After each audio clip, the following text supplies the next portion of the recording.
Yakakam Jingri Omla ban penhap kum kakam Karkhana la Jubab Menteri Rangba u Conrad Sang Maya ke Jingkeliu Nong Tauan ke United Democratic Party na Mawkyrwat constituency ubat renik dan lingdot tongkhar haka kenta ke li jingkeli haka sengi bahnyo jong ke darbar mangtingka ke yang darbar Tauan ke jela haka arpun tarik urempang arjar pusau. Haba keli benrap laki processing unit bepenmi ya kadot ki day ni em ki Karkhana Menteri Rangba ula kubur bat benrap baka kamri jingri kaya pher na ki kam Karkhana hadian kaniu baranik dan ulaong bagi nong rap ki bari jingri ki day ban yok khambon ki lat jingrap kum bayok ki Karkhana ya kabau Menteri Rangba ula batai halor ki jingrap kum ki subsidy shaki nong rap laka long haki machine bat ki tiar kitar ban kentiu ya ka kam rap. Mr. Deputy Speaker, sir, reply to star question 140. Sir, presently, livestock farming is not classified as an industry. If you have any supplementary question? Yes, sir. Thank you for Honorable Chief Minister who replied this question. Sir, we understand that this is negative in the form that livestock farming is not classified as an industry at present. May I know from the Honorable Chief Minister, sir, whether meat processing unit is also considered as an industry or not, meat processing unit? Yes, sir. In fact, the questioner has in one way because the question was livestock farming. So livestock farming is not industry, sir. I'll just go to a basic definition of what industry means. So industry means any business, trade, undertaking, manufacture or calling of employers and includes any calling, service, employment, handicraft or industrial occupation or avocation of workmen. So therefore, food processing will fall in that category and it will be an industry. So therefore, the classification is very clear. Livestock farming is not because it's farming and food processing will be an industry. Sir, one more supplementary question. So we know that the industrialists, they get many benefits like the transport subsidy, capital investment, like the infrastructure. But in farming, I want to know if Honorable Chief Minister he has the reply that what are the subsidy that the farmers are getting in livestock farming? What are the subsidies? So thank you to the honourable member for asking this question.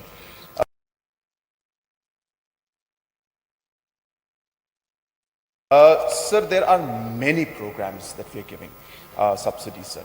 For example, the Progress program, which we started last year, where we were distributing piglets, and chicks and different kind of livestock. We were distributing to different farmers through this Progress Meghalaya program. That was one of the programs that we had started.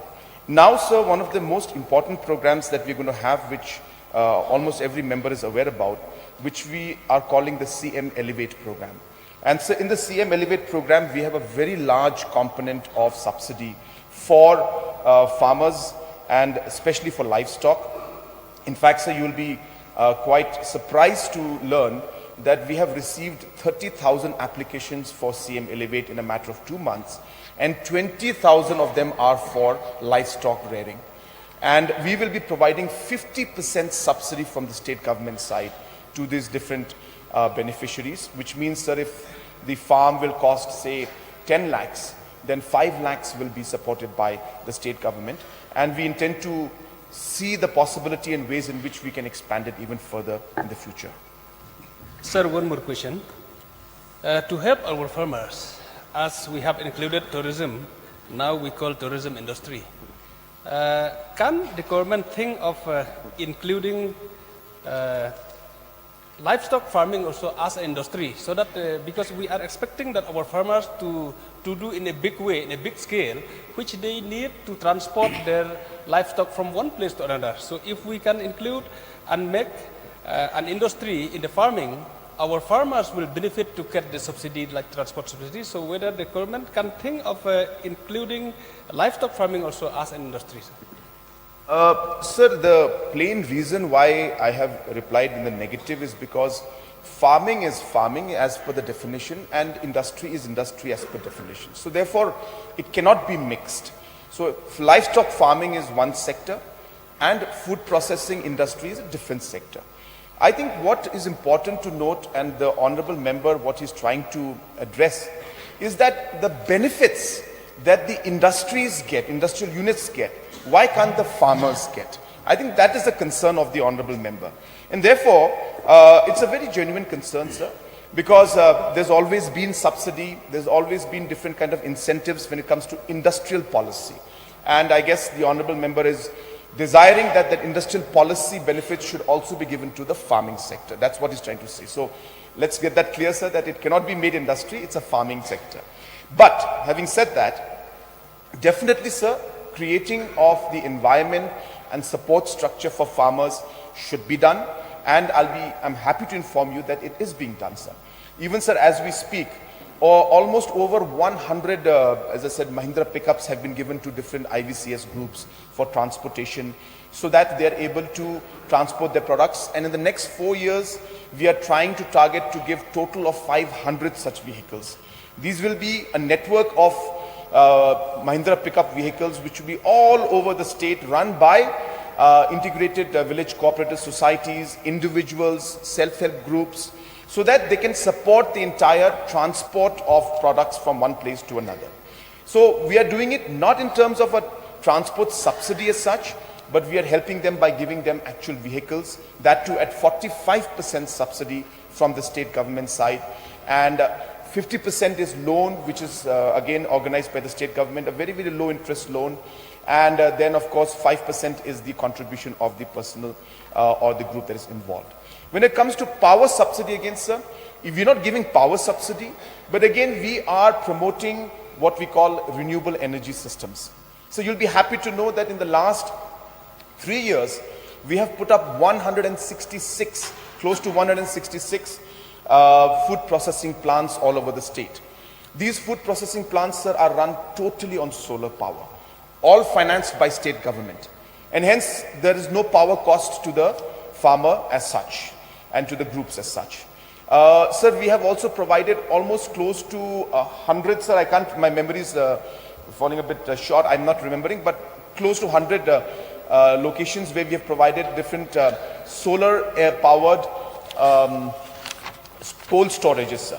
And these again are ways and means in which we are able to provide power subsidy, as to say. It's not a power subsidy, but we're giving free power in one way to the farmer by giving them completely 100% solar power financed completely by the state government. So we may not have the same policies for agriculture, farming and for the industries, but the purpose, which is to ensure that we are able to give subsidy and support them, is being done in different ways. So here we have capital investment subsidy that we give in the industries. Here we are giving them subsidy through the investment that we make in the different machineries that we provide them.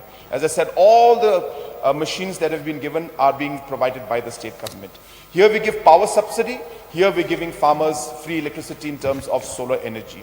Here we're giving them transport subsidy. To the farmers, we are actually providing them vehicles at 50%, 45% subsidies they can transport. So we are achieving the similar goals, but in different ways, and more such programs will happen in the future. Sir, thank you so much for the extensive reply made by our Honorable Chief Minister. But sir, I still want to suggest if the government can find out ways and means that the assistance to the farmers should be sustainable, the way like industry are getting sustainable assistance. So I want sir to see that the farmers also are getting sustainable assistance from the government. You say it's absolutely sustainable. Even power, as I said, is sustainable because it's on solar power. That is, what can be more sustainable than that? It's sustainable also because we're giving them actual vehicles. We're not giving them subsidy, we're giving them vehicles which will last much more longer than the actual policy of, say, the industrial policy. So industrial policies normally are there for 5 years or 10 years, and the benefits that the industries get has a limit of 3 years to 5 years to a maximum of maybe 10 years. So the different benefits actually are not sustainable in the long run for the industries, but for the farming sector and agriculture sector, we are giving more. And as I said, so it's not comparable because these are two different sectors, But, sir, the suggestion of the honourable member is well accepted. We will do much more. We will try to find many other ways in which we can help our farmers, because, as I said, even for my reply in the first question, we are targeting to create at least 2 lakh plus jobs in the agriculture and allied sector, and hence a real focus on providing maximum financial benefit to them will be looked into. Thank you. Now Sir, we'll pass sir. on to question number. I have one question. I think enough has been discussed No, sir. we'll Only pass. the questioner is asking a question. Because we have so many questions, no? We need some clarification also, no, sir. Okay. So in the course of reply, the Chief Minister has mentioned that the government is providing 50% subsidy to the farmers. So may I know in what way the farmers or the beneficiaries can claim that subsidy, whether it will be simultaneously or in what way? Sir, I didn't say farmers. I said under CM Elevate, wherever farmers are applying will get, sir. So therefore, there's a procedure to apply for CM Elevate. We have already opened up the applications. As I said, we were expecting a few thousand to apply, but we have almost 30,000 applications already pending with us, out of which 20,000 are livestock farmers, and I was referring to that particular 50%. So in that particular scheme of CM Elevate, we will be giving 50% subsidy to these farmers who have applied. We will, of course, there's a screening process, we'll go through that. And the money will be given directly into their account. Even just about 3 weeks back, sir, about 17 to 18 applicants for just to start the process. We have given different subsidies and benefits, and the money goes straight into their accounts. It's very, very simple, very, very easy to apply, and there is no procedure. We give the funds directly into their, it's a DBT, sir, direct benefit transfer, that goes directly into the account. Thank you. No, sir. My question is that whether the beneficiaries can claim, when is the beneficiary is supposed to claim the subsidy? Yeah, It goes simultaneously with at the time of sanctioning the schemes? yes, as I said, as soon as the scheme is sanctioned, as I said, 20,000 people have applied only for livestock farming. As soon as the screening committee screens and approves these proposals, immediately 50% will be transferred into their account. Immediately.